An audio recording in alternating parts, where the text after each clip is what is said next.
What you eat in a day. मला भरपूरदा हा प्रश्न येतो की डॉक्टर तुम्ही नक्की काय खातात आणि तुमचं शेड्यूल काय आहे. तुम्ही बरेचदा याचं उत्तर या पद्धतीने देत असतो. मी सकाळी उठल्या उठल्या जसं ब्रश झाला, फ्रेश झालो की त्याच्यानंतर एक हर्बल टी असते. त्याच्यात आपले सगळे आयुर्वेदिक तत्वांची ग्रीन टी म्हणूयात. तुळशी असेल किंवा ग्रीन टी असेल, कधी अद्रक असेल, कधी सुंठ असेल, कधी वेलची असेल, याच्या मिश्रणाची एक ग्रीन टी असते.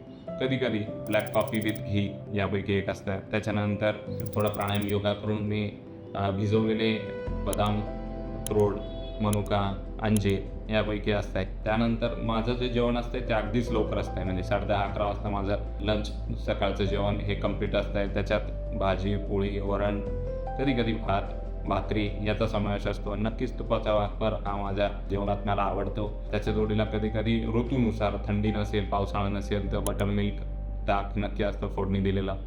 त्याच्यानंतर मी सहसा दुपारी खात नाही. डायरेक्ट संध्याकाळचं जेवण हे 7-7:30च्या आत कंपल्सरी करण्याचा प्रयत्न करतो.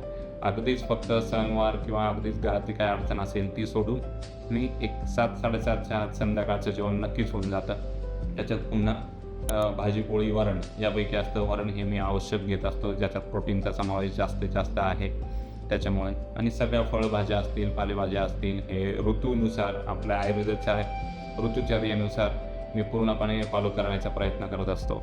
तर माझं तुम्हाला एक आग्रह आहे, फक्त अगदी साधा सोपा, याच्यात कोणत्याही खूप मोठं कॅल्क्युलेशन न करता दिवसातून 2 वेळचा आहार, साधे एखादी ग्रीन टी, ब्लॅक टी किंवा ब्लॅक कॉफी विथ घी याचा तुम्ही 7 दिवस फक्त एकदा प्रयत्न करा आणि प्लीज कमेंट करा की तुम्हाला कसं वाटलं आहे.